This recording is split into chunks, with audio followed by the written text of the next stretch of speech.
Hello, welcome everyone. My name is Sarah Avery and I am the Executive Director of Quanta Change.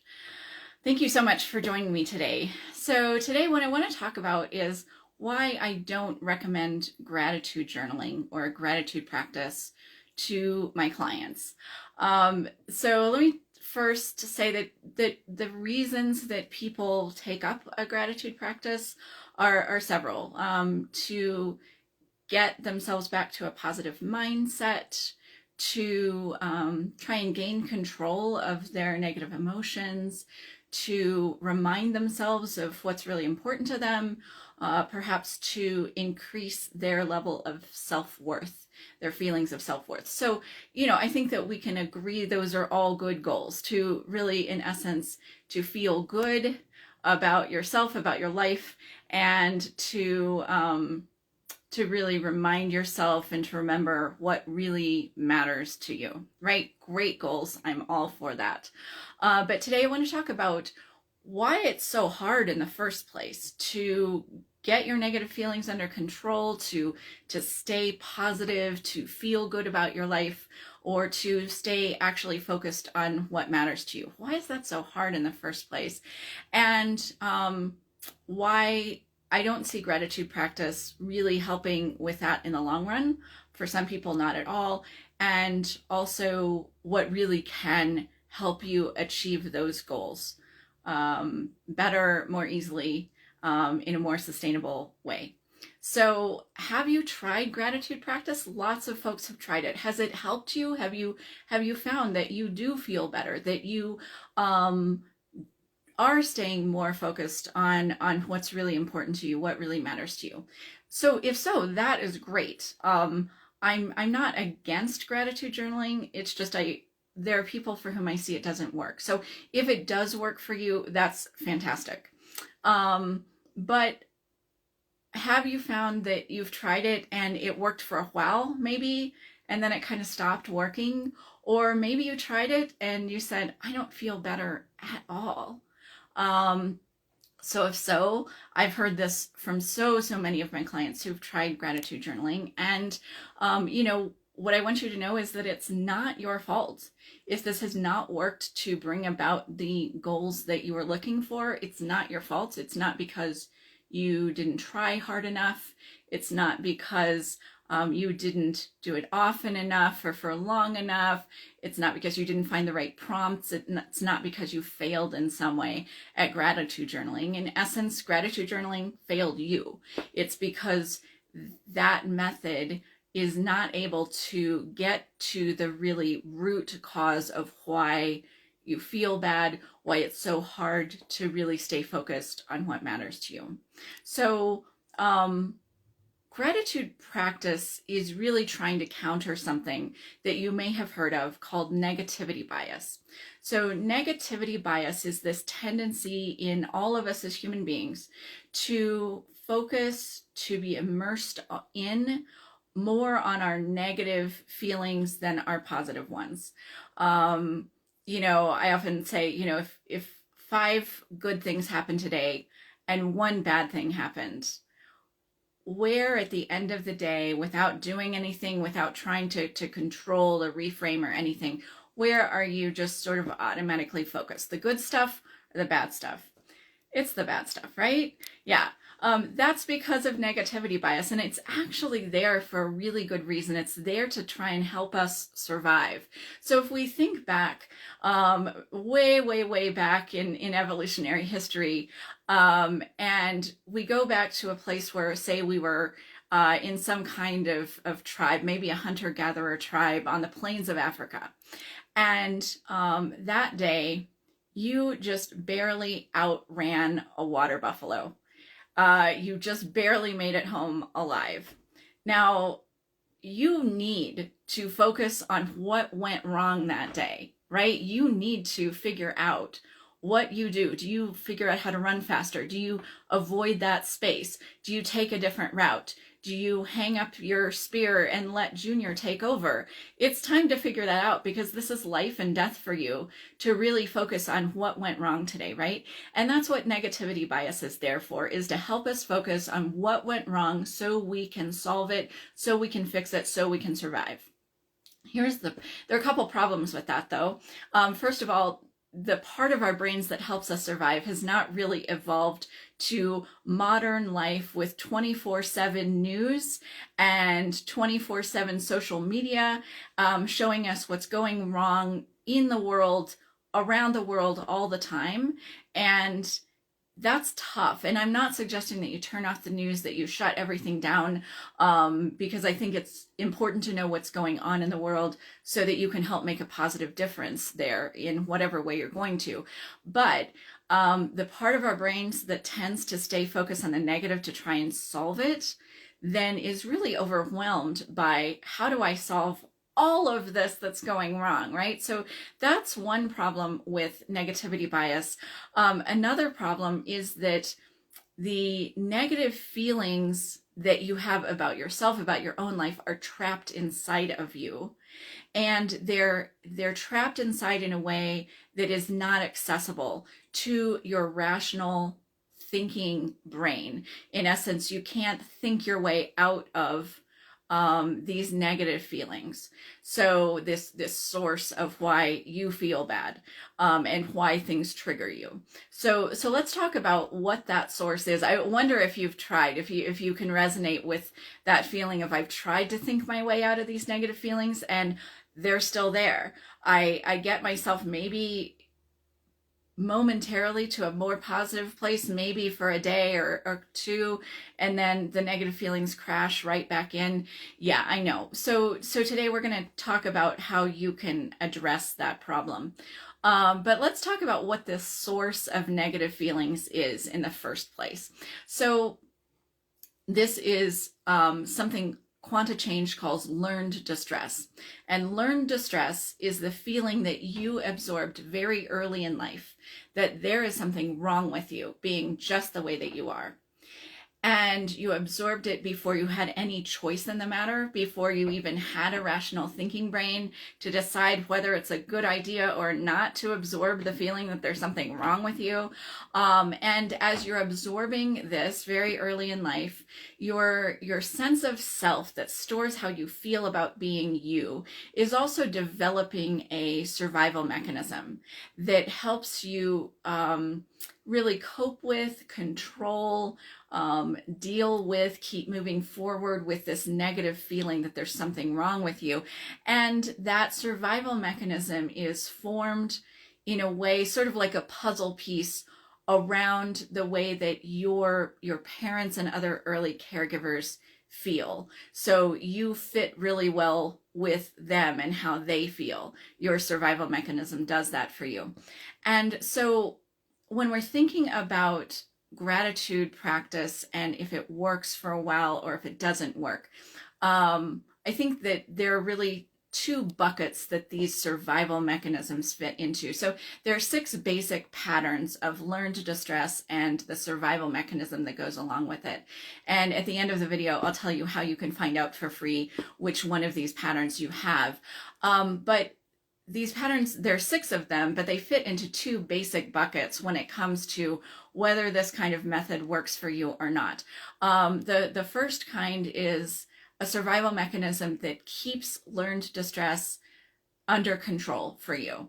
It allows you to employ methods to kind of get learned distress back under control, or just keep it under wraps for you as just part of your survival mechanism. And that's the kind of person for whom gratitude journaling can work for a while, because it's a way that your survival mechanism can use to kind of sweep the negative feelings back under the rug. And then there are the kinds of survival mechanisms that don't allow for control of negative feelings, of learned distress. They're the kind of survival mechanism in which you just basically feel your learned distress most or all of the time. You feel immersed in it. Can you relate to this if this is you? And when that's the case, then gratitude journaling tends not to work because your survival mechanism does not allow you to keep learned distress under control. And yes, what I'm saying actually is that gratitude journaling is a method of controlling learned distress. It's not getting rid of it. It's just allowing you to control it if your survival mechanism actually allows for that. So, and if here's the big problem with this. Learned distress for all of us, regardless of which survival mechanism and pattern of learned distress you have, learned distress is rising in intensity over time for all of us. And so maybe if you're the kind of person where learned distress is something that you feel all the time, you're aware of this because you've just kept feeling worse all the time, right? But if you're the kind of person for whom learned distress has been tightly under control, and maybe gratitude journaling worked for a while, it would kind of rear up, and then you do your gratitude journaling, and it would, it would simmer back down, kind of go back into the background. You may reach a point where your learned distress rises in intensity high enough that you can't get it back under control by any means, even ones that have worked for you before. And if this is a place where you're at, this is a place where you've reached a while ago, I'm sorry, because I know it's really confusing. It can be really overwhelming to have everything stop working for you. And I know it can be really mysterious. So I hope that I've at least dispelled some of the mystery there for you about why that's happened. So the good news I have for you today is that the quanta change process, this work that I've been doing for the last 22 years with folks, was developed to actually not to just find a better way to control learned distress.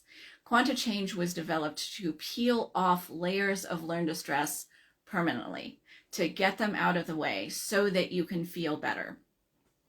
Briefly, the way that it does that is that it works with your brain during sleep. And that's for two reasons. One of them is to deal with this problem of not being able to think your way out of learned distress. It works with the brain during this time when there's a deactivation of this sort of protection, wall of protection around your sense of self, this container that stores how you feel about being yourself. So sleep is when this wall of protection is deactivated, and we can actually get to the core of how you feel about being yourself and change that, take layers of learned distress out. And the other reason that quanta change works with your brain during sleep is that is when your sense of self is getting recharged. Kind of like you recharge your cell phone battery, you also have to recharge your sense of self, and sleep every night, hopefully, is when you do that. So that's why quanta change works with your brain during sleep. And what it does is it allows you to tell your brain while you're asleep that you don't want to keep recharging with learned distress, which is kind of what you've plugged into most nights to, without knowing about it, of course, to really recharge your sense of self. Quanta change allows you to say, instead of recharging with learned distress, I want to recharge with my core natural well-being. This is the feeling right at your center that you are just great, just being yourself, that you have everything you need, that you are perfectly okay already without needing to modify or make yourself better, that you're really safe and well just being yourself. So as you start to recharge with well-being instead of learned distress, what happens is you peel off layers of learned distress permanently, and your natural well-being expands to take the place that learned distress was sitting before. So as you can imagine, if you get more and more well-being there in your sense of self, you feel better.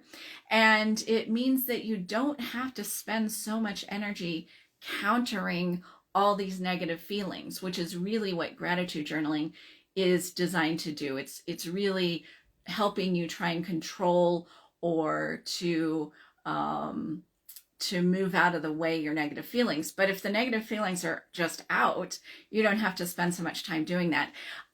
People say, I feel good now without really trying. This is so different. And I'm finding that I'm just really focused all the time on what matters to me instead of having to really sort of keep refocusing myself.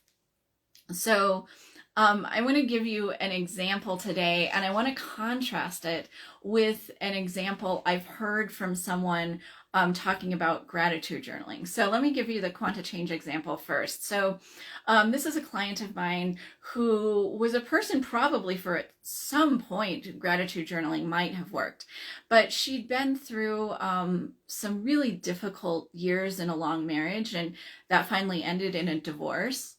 And she and I started working together. She started doing Quanta Change not long after her divorce. And she was still pretty upset, pretty angry about it, and grieving and all of the things that you do from that kind of huge life event. But as we were starting to work, she was starting to see layers of that upset about regret about her marriage. She really had felt like that was what she was supposed to do. She was supposed to have a lifelong marriage. They were supposed to raise their son together. They were supposed to move into their empty nester years together. They were supposed to move into their golden years together. That's how it was supposed to be. And a lot of the learned distress that she was peeling off layer by layer was real regret and feeling even guilty that she had not been able to make that pretty picture happen. And so she peeled a lot of that off, but she came to a point where she was making, I think, a scrapbook or some kind of photo album for her son as a gift. And she's going through old family photos of them going on vacations and trips and doing things together. And initially, as part of this repeating cycle that happens in Quanta Change, some more negative feelings came to the surface. Some more feelings of anger and regret about not having been able to still have what she thought she was going to have, which is working together with her then ex-husband through the rest of their lives together. There she was at this turning point for her son, and she was doing this alone. And but then the next day she came back to the picture project, the scrapbook project, and she said all of a sudden she was looking back through the pictures and she just felt these waves of gratitude coming over her for all of these good times that they had together. And she said, wow, we did great. We did great at raising our son. Look at all these amazing times that we had together. Look at all these really meaningful things that we did together as a family. We did great. I'm so grateful.